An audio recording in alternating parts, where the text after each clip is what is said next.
Cue witty sex joke here.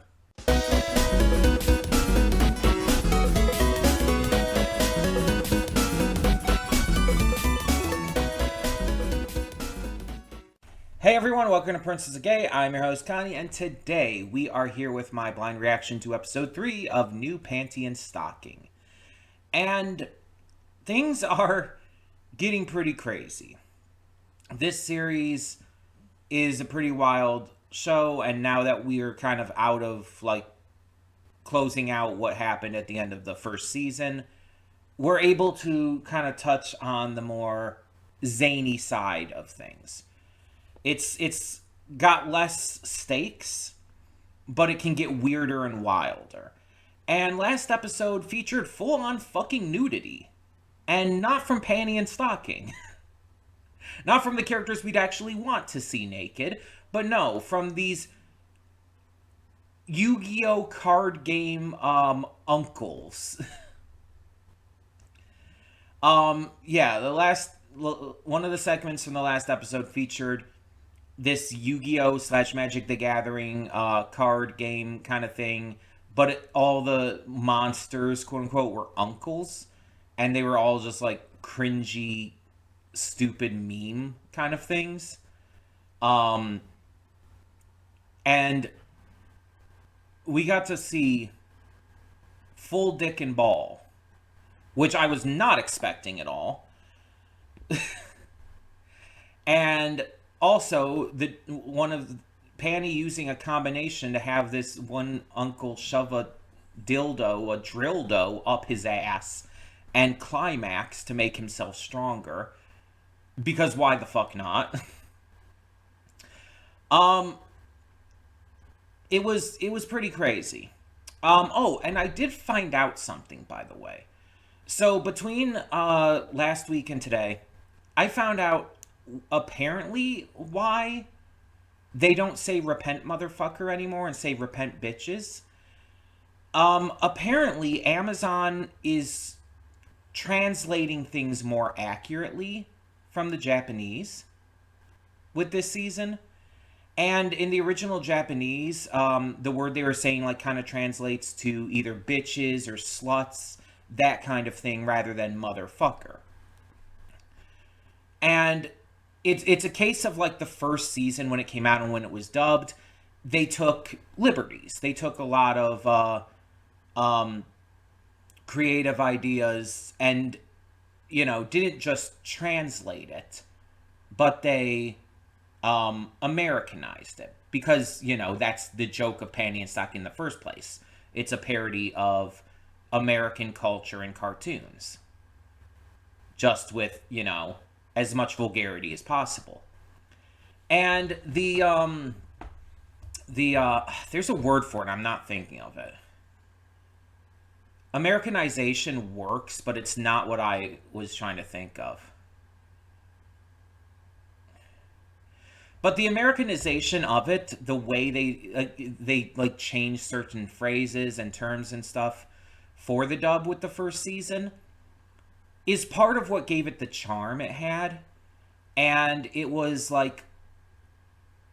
there were certain phrases, words, certain things they said and all that were that people apparently have pointed out were better than what the original Japanese was. There's this one scene in the episode where Stocking is getting fat and everything. And you see Panty lifting up her shirt and saying fatty, fat ass, and stuff over and over again. Apparently there's less diversity in what she's saying during that in the original Japanese. And and when they Americanized it, they added more colorful flavor to it, you could say. I gotta look up what this word is, because it's gonna bother me. What is it called when an anime dub is Americanized? No, not accents. I'm not talking about accents.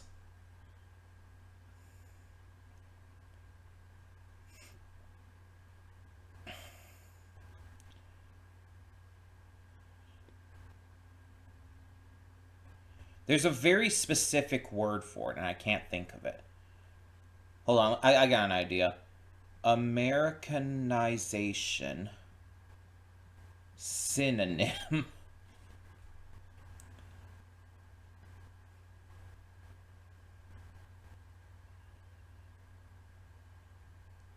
Homogenization is definitely not what I'm thinking of.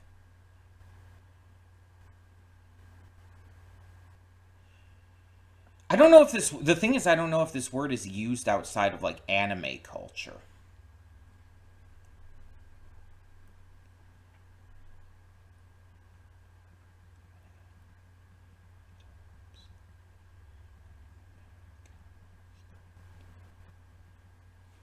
There's like a specific localization. I was like so close. Like when it's not, when they don't just dub it, but they specifically localize it to like have certain phrases and stuff that doesn't like, that makes more sense in the English dub. Because like there's certain things, like for example in Japanese anime, that are very steeped in their culture. There's certain jokes that also don't necessarily work when translated into English. Um, and so there's a lot of dubs that will not just, you know, dub things, but also localize it in order to make it, you know, fit. And I'm not talking about the ones that like do like whatever for kids did, or other things that like, you know, cut back on context and stuff. I'm talking about like when they just like change dialogue, change phrasing and stuff, change like certain elements to like reference more American terms and stuff. Here's a good example. My Hero Academia, in one of its more recent seasons, I don't know if it was the most recent or the one before that, but I don't know. I haven't been paying attention to My Hero Academia for a while. But Kami Utsushimi, one of the students from the other school, had this moment where she's saying things like, she says like all for one, or no, one for all. She's saying like, no wait, it is all for one. All for one's the bad guy. She's saying like all for one has a face card. And she's like, she's using like Gen Z slang like grief era and whatnot. And snack and all. And there were people who were complaining about that, but then others pointed out it's like, no, no, no. This is how she talks in the Japanese as well. It's just, it sounds more cringy to us because it's in the language we understand, but this is actually how she's talking in the Japanese as well. Just the specific terms are different because the terms in Japan are different for that kind of thing. But Kami actually speaks like that. That is like her manner of speech in the series proper, even in the manga. So it's like it's actually entirely accurate to the intent of the character. But it was still localization, because they were changing the specific phrases and terms to match what are those kind of phrases and terms in America. That's localization. It's not necessarily changing the meaning of things. And that's what the original season of Panty and Stockings dub did. It localized the dialogue and whatnot to basically say the same thing, but in a way that would be a little more catchy, a little more exciting, a little more fun. And so when you go from the original dub, and this isn't even related to the voice actors at this point, but when you go from the original dub and you hear certain phrases said in a certain way because it's, you know, localized, and then go to this one where they kind of just go like for an almost direct translation, it does create some dissonance there. Because like people who like watch the dub back in the day, like repent motherfucker is like the iconic line of the series.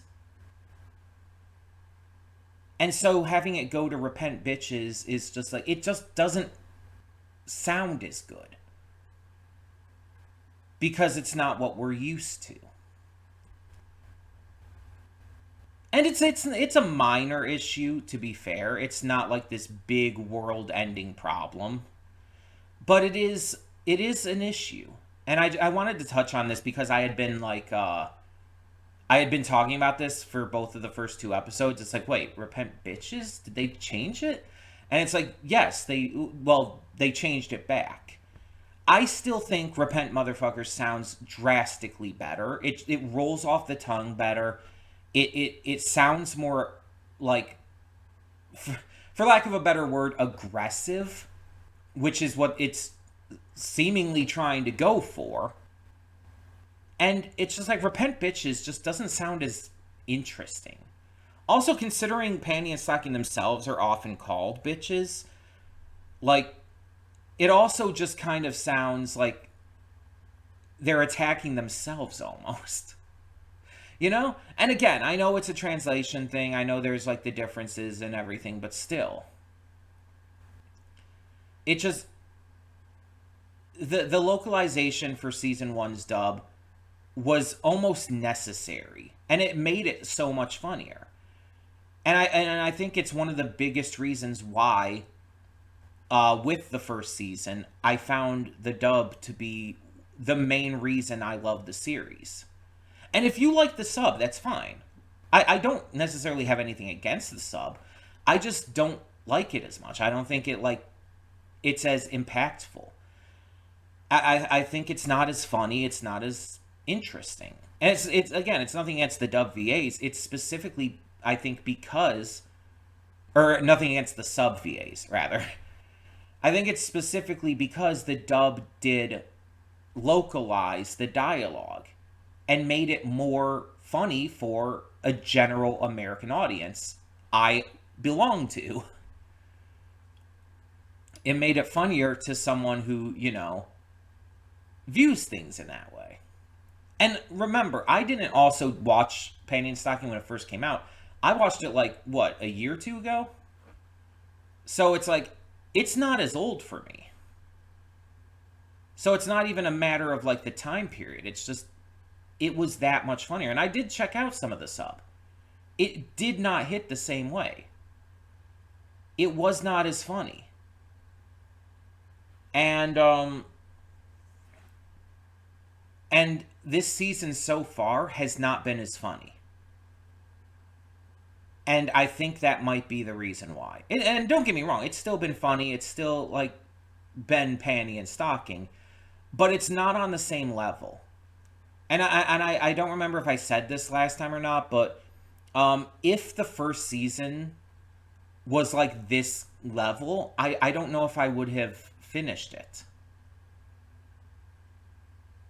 It's just not as funny, and it doesn't hit as hard. And that is part of that is an issue. Even if it's a small issue, it is an issue. Now, I'm not saying that I won't finish this season because of that, but all I'm saying is that it does affect things, and it does affect my overall enjoyment of this season comparatively.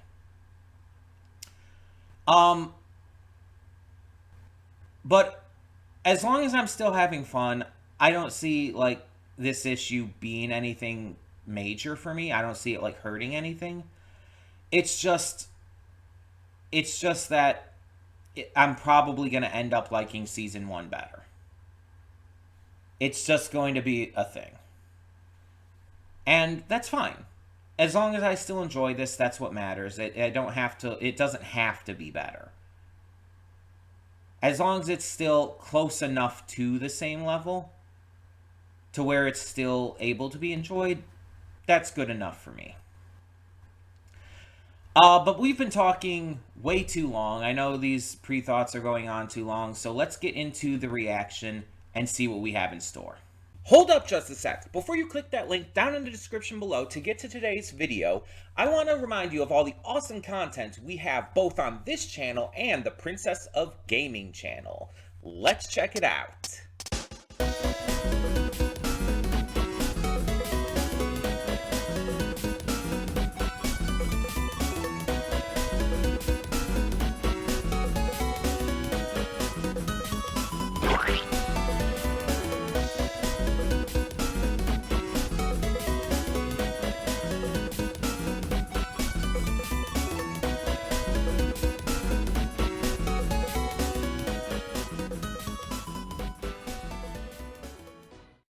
And we are back, and we'll begin with spoilers in 3, 2, 1, now. So I tried my best to look up who voiced Manda, the Mandalorian ninja ghost guy. Because I swear, I even went back and listened to it again, and it's like, that sounds so much like Keith David. But his name isn't in the credits. The English credits just show the main cast, and then just a bunch of additional voices, and his name wasn't in there. And it was clear his voice changed when he became the ninja ghost and everything, but still. I just can't. It sounds so much like him, so it's either it is him or someone's doing an impression of him. And it's just, I don't know. And I couldn't find it. I looked everywhere. I looked on Reddit, I looked on the wiki, I looked everywhere. And I even searched through Twitter, I couldn't find anything as to who voices him. And it's just, it sucks. It sucks when they don't properly credit all the characters in the credits, you know? It's if you're going to have the credits listed there, properly credit every voiced character. But let's talk about the different segments of this, because this episode actually had 3 segments. I don't know if there was an episode in season 1 that did that, but I can't remember anything offhand. Because usually it's just the 2 segments. It's 1 and 2, unless maybe there's a single segment episode, for the first episode this season. But here we actually got 3. And mind you, the last segment was shorter, but still. Well, I think both of the second 2 segments were shorter than the first. Either way, let's go over the 3 different segments here. So first we had Project S, the greatest, or the worst ever dojo. It's a long title. This one obviously had references to a few things. I found out that the ninja ghost form was a reference to Ultraman, apparently. Something I wouldn't know.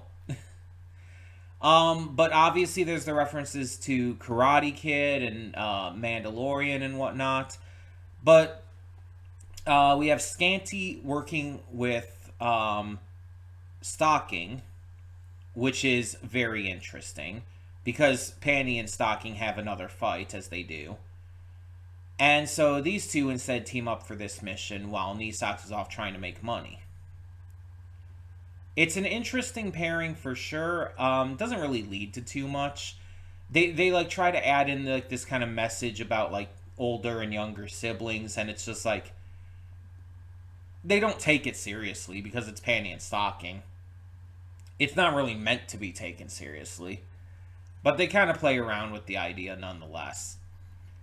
And the fight with Manda is pretty interesting, pretty fun.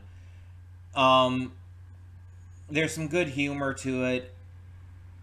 It's a really interesting episode, but I admittedly was distracted by the voice, and I'm still wondering if that was Keith David. Again, at least in the Manda form. The second segment was Bitch Perfect. And this had obviously nothing to do with the movie Pitch Perfect, which it's named after. But instead is about Panty, Stocking, Scanty, and Nisox getting obsessed with social media. And specifically, Influenstagram, which is just, Instagram. And they get obsessed with, the high they get, or I guess the orgasm, from people liking and everything their photos that they share on it. It's literally just a matter of them getting off from social media clout. Ends up creating this ghost manifestation of their obsession with this clout, and it kind of becomes like a King Kong reference. And then I guess they come too hard and it explodes the ghost from the inside. And Brief was trying to save the day but didn't get the chance, I guess. So, okay. And it reveals that Garterbelt has done the same thing. He's into it as well. Obviously, it's a play and a discussion on, American, so especially American social media obsession and people's obsession with validation on social media. Um, which is like, yeah, if you're gonna have panty and stocking in 2025, you have to touch on that. Like, it was a thing back when the first season came out, but just it's a lot bigger now. It just absolutely is. And so it makes sense that they would touch on a segment with that and really just kind of like go with the absurdity of it. There were a lot of interesting costumes and stuff we had the characters in though, and they're like designs during the for some reason award thing or whatever it was like, what the fuck is happening here? Like, Panty just being pretty much naked and everything, going with this naturalist look is like, okay, that's just Panty. But like Scanty having the bug eyes and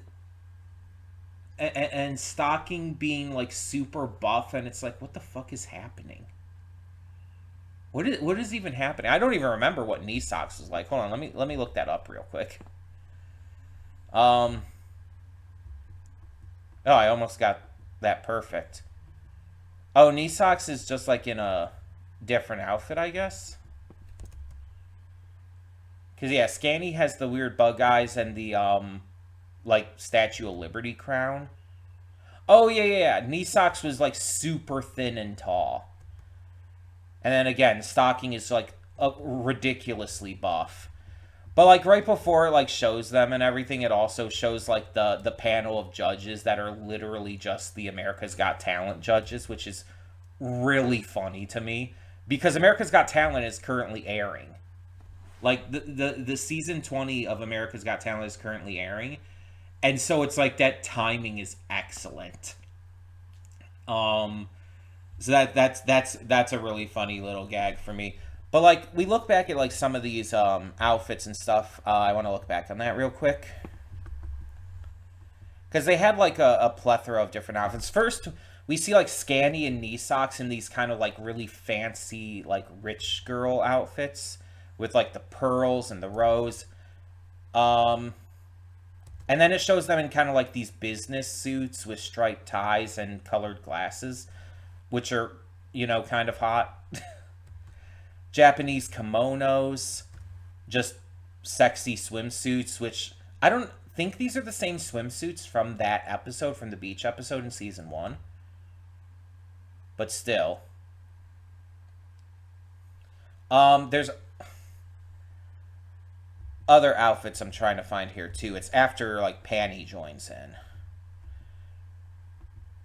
Because Panty initially joins in with just like wearing the tank top, like showing her under boobs and all. And then everybody starts to like compete. We see the Demon Sisters like in like, I guess it's still more like business kind of attire. Like Scanny's wearing like a black dress with like purse and multiple bags, coffees in her hand. Knee socks is wearing kind of like a black and white overcoat. You see Stocking dressed as Wednesday. I didn't even catch that one. Wednesday, from the Wednesday series, Wednesday Addams. Like I didn't even catch that one. That's like perfect for her though. Panty just naked, sitting backwards in a chair. Scanty and knee socks in different bathing suits. Another one of Stocking. Her hair is styled differently and she's with all these suites. I don't know if that's a reference to anything, but Panty in cop gear, which I think was from season 1. Showing off her ass. Yeah, there's Scanty in the Harley Quinn outfit, specifically the 2016 Suicide Squad outfit, while Knee Socks is dressed as Katana from the same movie. That one I noticed instantly. You see another one of stocking. This time she's just holding like bags of snacks and stuff and wearing just kind of like a casual, cute outfit. Tank top, belly shirt with a green sweater cardigan over her and some green and black shorts. Panty in what looks like a cowboy outfit, although it's just kind of like the.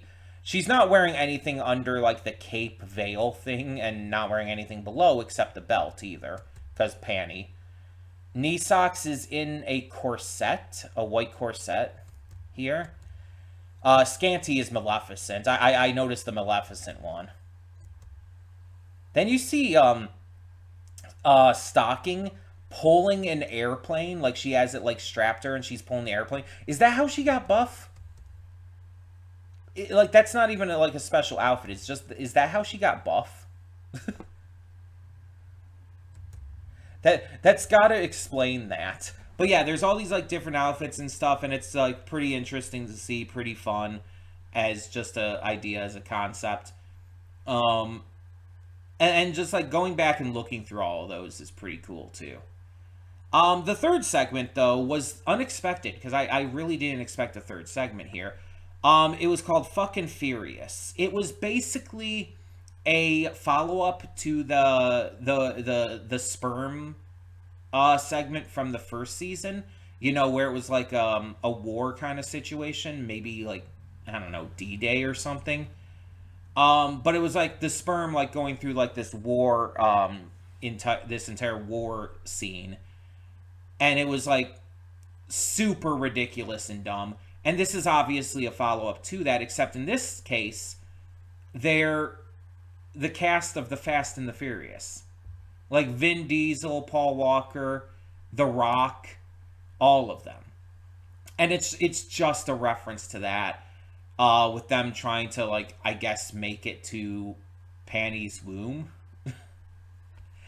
And she has a dildo, she has a, like a vibrating dildo she uses that like they have to fight off and everything. And it's just like, what? Can't Panty not get pregnant though? So it's like, what's the point of having like this episode of like the sperm trying to get to her womb, to her egg and everything? It's like, she can't get pregnant, right? It said that in season 1. So it's like, what's the point of that? Besides, you know, just being ridiculous. Obviously they made a lot of jokes with the characters and like made fun of the characters. One joke I didn't like, though. There was one joke with that I didn't like, and it wasn't the family thing, saying family over and over. Um, they talked about, I think the character's name is Letty. Let me just check to be sure. I've only seen the first, like, 4 or 5 of those, but, um, yeah, Letty Toretto. Um, or Letty Ortiz originally, I guess. The wife of Dom in those movies, who is played by Michelle Rodriguez, and they made a joke that actually kind of bothered me a bit. And it's like, I know a lot of the jokes in this series are going to be very edgy and very how do I put it? They're going to be like kind of offensive, and that's the point, that's the joke, and I get that. But they made a joke when she came in, and it's like about her, like about not being able to tell if she's actually a woman or whatnot. Like it's an offensive joke aimed at Michelle Rodriguez, because Michelle Rodriguez isn't like super stereotypically feminine. She's, you know, buff and has more of a square jaw. And there's been a lot of people over the years who have said, like, who have like questioned if she was trans, and but not like actually asking, oh, is she trans? No, they're asking, is she actually a man? And it's not only just transphobic, but it's exceptionally misogynist as well, and just really fucked up. And it's just like making a joke about that here. It's like, again, I get it's Panty and Stocking. I understand this is the kind of humor they go for. It's like intentionally offensive and over the top with it. But it's like that one just kind of rubbed me the wrong way, because it's like that's not a reference to the character, it's to the actress, and that's a little that's a little messed up. Like you're mocking a woman's appearance, and that's just not really okay. Like Panty and Stocking making fun of each other's looks and stuff, like whatever, they're fictional characters. But this is a joke specifically aimed at Michelle Rodriguez, a real person. And a joke that is specifically rooted in a real life controversy. And real life, hateful actions toward her. It's really fucked. It's like it's one of those rare occasions where Panty and Stocking just takes it a little too far. They could have made any number of jokes with that, with her character. Like they could have made a joke about her dying and then coming back and just revealing to have been alive this entire time, because that was a big thing in the Fast and Furious movies. Her character died and then was just like, they decided, nah, we were kidding about that, and they just completely retconned that to bring her back. It was the dumbest fucking thing. And they could have joked about that. That would have been a good joke to make. Because that would have been centering around the character and the writing of the Fast and Furious franchise. But instead they go for a low-hanging fruit joke that's like a little too offensive even for this series. Because, again, based on what it is referencing with the joke. It's just, it's really gross. And it was one step too far, and it was the one joke in this that I just really couldn't get behind. Because it's just not okay. A joke like that is just not okay. Even for a satire series like this, that you still have to have limits. And that I think is a boundary they shouldn't have pushed. Maybe that's just me, but it's like it's just because it's rooted in a really, really bad situation with really terrible people treating a real life woman in a really terrible way. So it's like, it's the one thing that like rubbed me the wrong way. But the rest of this episode, the rest of that segment even, was pretty good. I don't know if I would say it's my favorite of the series or even this season so far, because last episode was pretty good. And I'm definitely getting more used to the voice changes. Like, I really don't want to keep mentioning this over and over, but I'm just saying here, I'm getting more used to them. I'm growing more accustomed to them, so I can deal with it a lot more. It's still noticeable. It's still really noticeable, but I'm growing more accustomed to them. And I knew that would happen, and so I'm okay with it. I still miss the original voices, but I can live with it. Yeah, there's a lot to love about this episode. And one thing that I really didn't like, and then just confusion. I still don't know if that was actually Keith David or someone impersonating him. If it was an impersonation, it was really good. But yeah, it's like I really kind of want to figure that out. But hopefully I'll know by next week. I mean, I don't know. But either way, let me know in the comments below what you thought of this episode of New Panty and Stocking. And for now, I'm Connie and I'm signing off. See y'all next time.